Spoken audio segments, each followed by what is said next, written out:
ओम शांति, ओम शांति। आज बाबा के 24/11/2023 के महावाक्य। बाबा ने कहा, मीठे बच्चे, तुम्हारी सच्ची बात का तीर तब लगेगा जब दिल में सच्चाई और सफाई होगी। तुम्हें सत्य बाप का संग मिला है, इसलिए सच्चे बनो। प्रश्न दिया बाबा, तुम सब स्टूडेंट हो, तुम्हें किस बात का ख्याल जरूर रखना चाहिए? उत्तर, कभी भी कोई गलती हो तो सच बोलना है, सच बोलने से ही उन्नति होगी। तुम्हें अपनी सेवा दूसरों से नहीं लेनी है, अगर यहाँ सेवा लेंगे तो वहाँ करनी पड़ेगी। तुम स्टूडेंट अच्छी तरह से पढ़कर दूसरों को पढ़ाओ तो बाप भी खुश होगा। बाप प्यार का सागर है, उनका प्यार ही यह है जो तुम बच्चों को पढ़ाकर ऊंच मर्तबा दिलाते हैं। गीता, किसने सब ये खेल रचाया? ओम शांति। आजकल समाचार आते हैं कि हम गीता जयंती मना रहे हैं। अब गीता को जन्म किसने दिया? यह है टॉपिक। जयंती कहते हैं तो जरूर जन्म भी हुआ ना। उनको जब कहते हैं श्रीमद् भगवत गीता जयंती तो जरूर उनको जन्म देने वाला भी चाहिए ना। सब कहते हैं श्री कृष्ण भगवानुवाच, और जन्म किसने दिया? शिव बाबा ने। तो फिर श्री कृष्ण पहले आता, गीता पीछे हो जाती। अब गीता का रचयिता जरूर चाहिए। तो अगर श्री कृष्ण को कहते तो पहले श्री कृष्ण, पीछे गीता आनी चाहिए ना। परंतु श्री कृष्ण छोटा बच्चा था, वह गीता सुना ना सके। यह सिद्ध करना होगा कि गीता को जन्म देने वाला कौन? यह है गहरी बात। गीता को जन्म देने वाला है शिव बाबा। तो श्री कृष्ण तो माता की तरफ से जन्म लेता है, वह तो सतयुग का प्रिंस है। उसने स्वयं प्रिंस का पद पाया है गीता द्वारा राजयोग सीखकर। अब गीता को जन्म देने वाला कौन? परम पिता परमात्मा शिव या श्री कृष्ण? श्री कृष्ण को वास्तव में त्रिलोकीनाथ, त्रिकालदर्शी भी कह सकते हैं। त्रिलोकीनाथ, त्रिकालदर्शी एक को ही कहेंगे। त्रिलोकीनाथ माना तीनों लोकों पर राज्य करते हैं। मूल वतन, सूक्ष्म वतन और स्थूल वतन, इन तीनों को कहा जाता है त्रिलोकी। तो इनको जानने वाला त्रिलोकीनाथ, त्रिकालदर्शी परम पिता परमात्मा शिव है। यह महिमा उनकी है, ना कि श्री कृष्ण की। श्री कृष्ण की महिमा है 16 कला संपूर्ण, सर्वगुण संपन्न, संपूर्ण निर्विकारी, अहिंसा परमो धर्म, मर्यादा पुरुषोत्तम। उनकी भेंट करते हैं किससे? चंद्रमा से। परमात्मा की भेंट चंद्रमा से नहीं करेंगे, उनकी तो सूर्य से करेंगे ना। उनका कर्तव्य ही अलग है, वह है गीता को जन्म देने वाला रचयिता। गीता के ज्ञान व राजयोग से ही देवताएं क्रिएट होते हैं। मनुष्य को देवता बनाने के लिए बाप को आकर नॉलेज देनी पड़ती है। अब यह समझाने देने वाले बड़े ही होशियार ब्रह्मा कुमार कुमारियां चाहिए ना। सभी एक जैसा तो समझा नहीं सकते हैं। बच्चियां भी तो सब नंबरवार हैं। टॉपिक भी ऐसी रखी जाए कि श्रीमद् भगवत गीता को जन्म किसने दिया। इसके लिए कॉन्ट्रास्ट समझाना है। भगवान तो एक ही है, परम पिता परमात्मा शिव। उस ज्ञान सागर द्वारा ज्ञान सुनकर श्री कृष्ण ने यह पद पाया है। सहज राजयोग से यह पद कैसे पाया, यह समझानी देनी पड़े। ब्रह्मा द्वारा ही पहले बाप ब्राह्मण रचते हैं, सभी वेद शास्त्रों का सार सुनाते हैं। ब्रह्मा के साथ ब्रह्मा मुख वंशावली भी तो चाहिए ना। ब्रह्मा को ही त्रिकालदर्शी पने का ज्ञान मिलता है। त्रिलोकी अर्थात तीनों लोकों का भी ज्ञान मिलता है। तीनों काल आदि मध्य अंत को मिलाकर कहा जाता है। और तीनों लोक अर्थात मूल वतन, सूक्ष्म वतन और स्थूल वतन, यह अक्सर याद करने हैं। बहुत बच्चे भूल जाते हैं।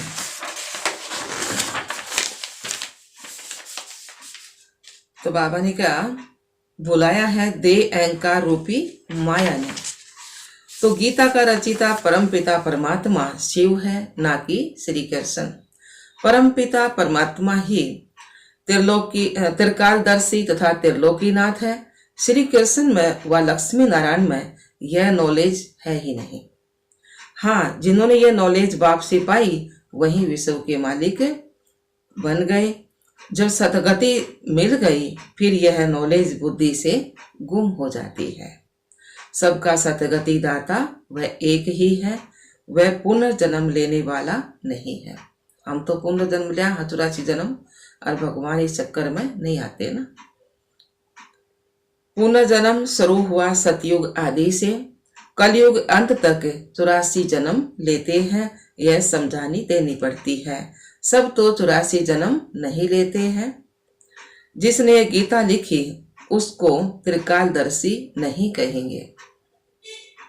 पहले ही लिखा कि श्री कृष्ण भगवानुवाच, शास्त्राणी गीता लिखी जिसने, उसको नहीं कहेंगे ना, त्रिकालदर्शी नहीं कहेंगे ना उसको। तो यह एकदम रोंग है। रोंग भी होना ही जरूर है। जब सब शास्त्र रोंग हो तभी तो बाप आकर राइट सुनाए उसकी। बरोबर ब्रह्मा द्वारा वेद शास्त्रों का सच्चा सार सुनाते हैं, इसलिए उन्हें सत्य कहा जाता है। अब तुम्हारा है सत्य के साथ संग, जो तुमको सत्य बनाते हैं।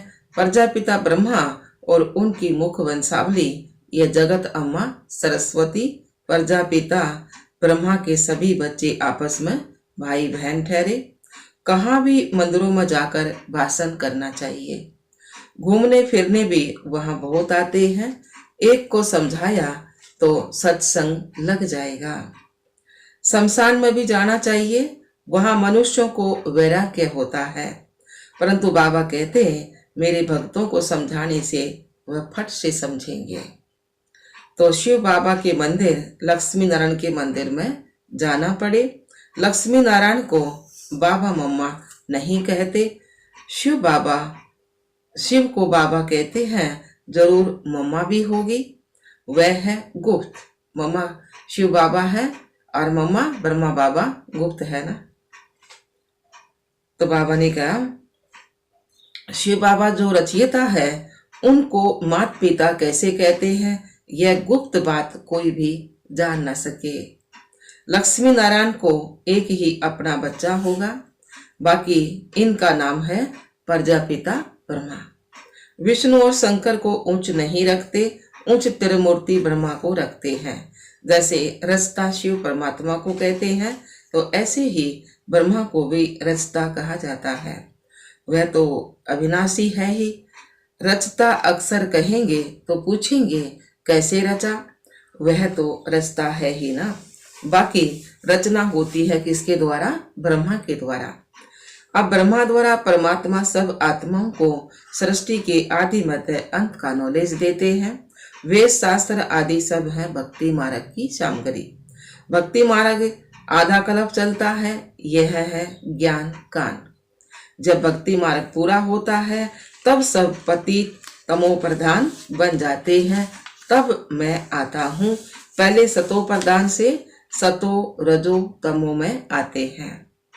ऊपर से जो पवित्र आत्माएं आती हैं, उन्होंने कोई ऐसा कर्म नहीं किया है जो उनको दुख भोगना पड़े।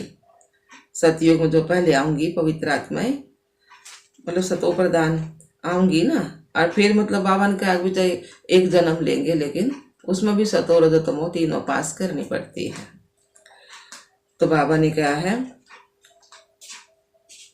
जो उनको दुख भोगना पड़े, क्राइस्ट के लिए कहते हैं उनको क्रोस पर चढ़ाया, परंतु यह तो हो न सके। नई आत्मा जो धर्म स्थापन करने आती है उनको दुख नहीं मिल सकता, क्योंकि वह तो कर्मातीत अवस्था वाला मैसेंजर धर्म स्थापन करने आया है। तो लड़ाई में भी जब कोई मैसेंजर भेजते हैं तो वह सफेद झंडी लेकर आते हैं, जिससे वे लोग समझ जाते हैं कि यह कोई मैसेज लेकर आया है। उनको कोई तकलीफ नहीं देते हैं। तो मैसेंजर जो आते हैं उनको कोई क्रॉस पर चढ़ा ना सके। दुख आत्मा ही भोगती है, आत्मा निर्लेप नहीं है, यह लिखना चाहिए। आत्मा को निर्लेप कहना रोंग है ना। यह किसने कहा? शिव भगवान उवाच। यह पॉइंट तुमको नोट करनी चाहिए। लिखने के लिए बड़ी ही विशाल बुद्धि चाहिए।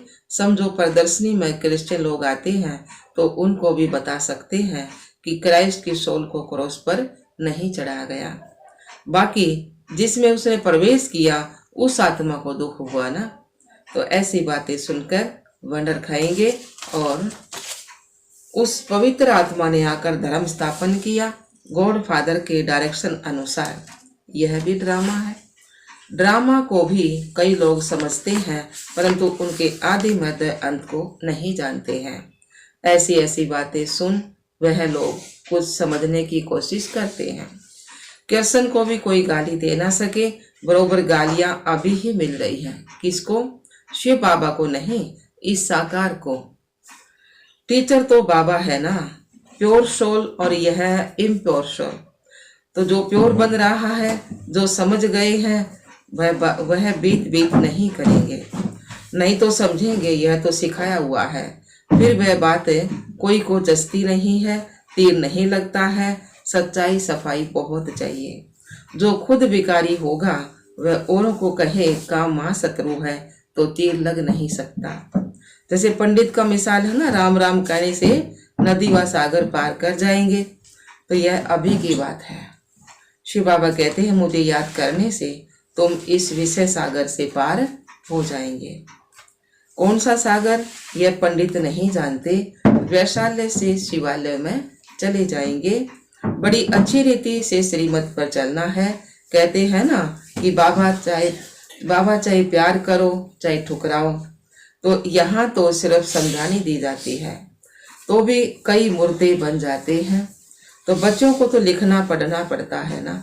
बाप प्यार का सागर है, अर्थात पढ़ाकर उच्च मर्तबा दिलाते हैं। यही प्यार है। बाप जब पढ़ाता है तो पढ़कर औरों को भी पढ़ाना है। बाप को खुश करना है ना। बाप की सर्विस में तत्पर रहना है। बाप की यही सर्विस है कि अपने तन मन धन से भारत की सच्ची सेवा करो। तुम्हें तो बुलंद आवाज से समझाना चाहिए। सभी नंबरवार हैं, राजधानी में भी नंबरवार होंगे। टीचर समझ जाते हैं कि यह देवी राजधानी में क्या नंबर लेंगे। सर्विस से समझ सकते हैं कौन कौन मुख्य बनेंगे। खुद भी समझते हैं कि हम मम्मा बाबा जितनी सर्विस नहीं करते तो दास दासिया बनना पड़ेगा। आगे चलकर तुम सबको सारा ही मालूम पड़ेगा। हम श्रीमत पर न चले सब क्लियर हो जाएगा। तुम बच्चे इस समय स्टूडेंट हो, इस समय तुम अपनी दासियां बनाएंगे तो खुद भी दासी। इस समय तुम अपनी दासियां बनाएंगे तो खुद भी दासी बनना पड़ेगा। यहाँ महारानी बनना दे अभिमान है। सच कहना चाहिए बाबा ये भूल हुई है। अभी संपूर्ण तो सभी नहीं बने हैं ना। इम्तिहान में जब नापास होते हैं तो शर्माते भी है ना, फेल होते हैं तो शर्माते भी है ना। बाबा रात्रि में ख्याल चला कि मनुष्य 21 जन्म कहते, गायन भी करते। अब यह ईश्वरीय जन्म एक अलग है। 8 जन्म सतयुग में और 12 जन्म त्रेता में, 21 जन्म द्वापर में और 42 जन्म कलयुग में। यह तुम्हारा ईश्वरीय जन्म सबसे ऊंच है।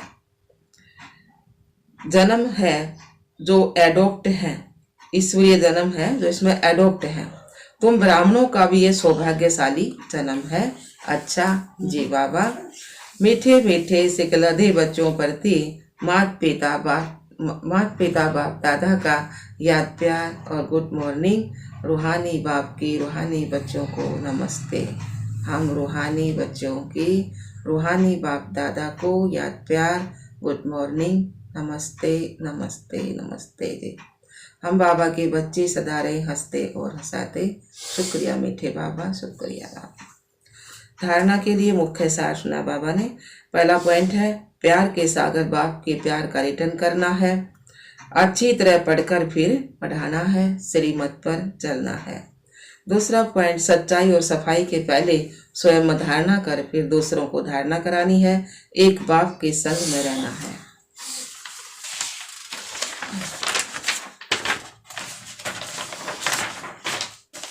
वरदान दिया बाबा ने, निमित्त आत्माओं के डायरेक्शन के महत्व को जान, पापों से मुक्त होने वाले सेंसिबल भव।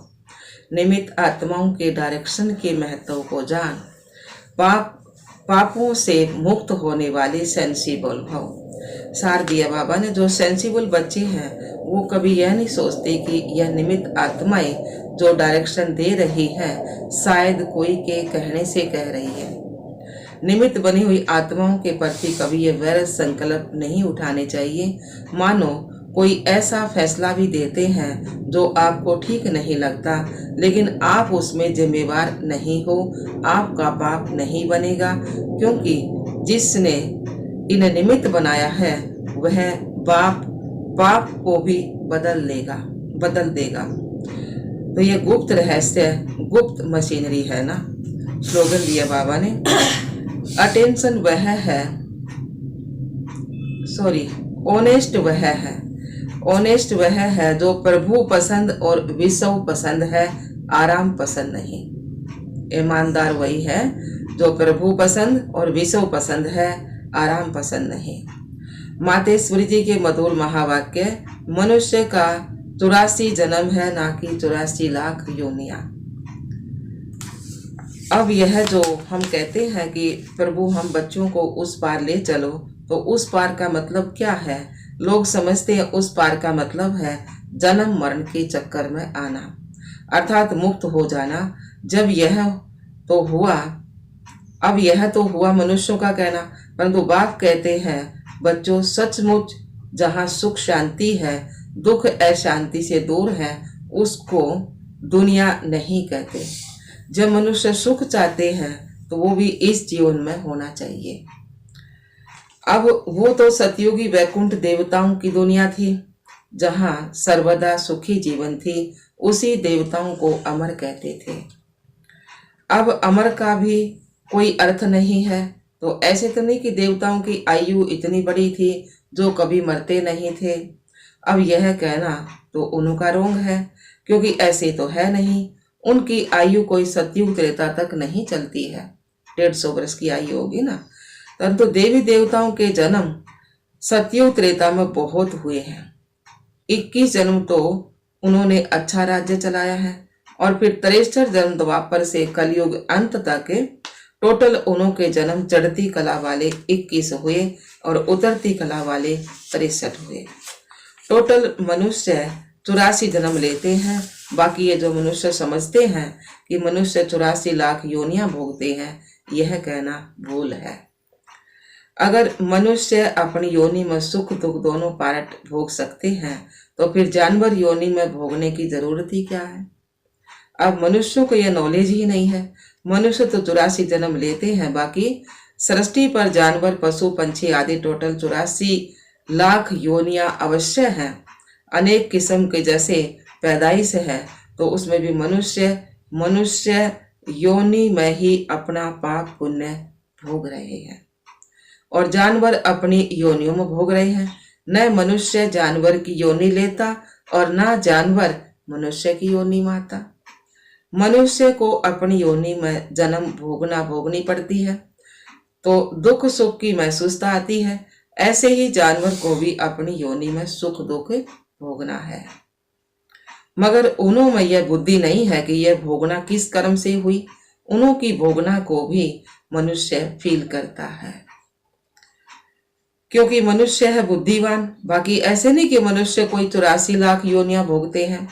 जैसे देखो, गुरु नानक साहब ने ऐसे महावाक्य उच्चारण किए हैं कि अंत काल में जो पुत्र सिमरे, ऐसी चिंता में जो मरे, तो सुअर की योनि में भल भल उतरे।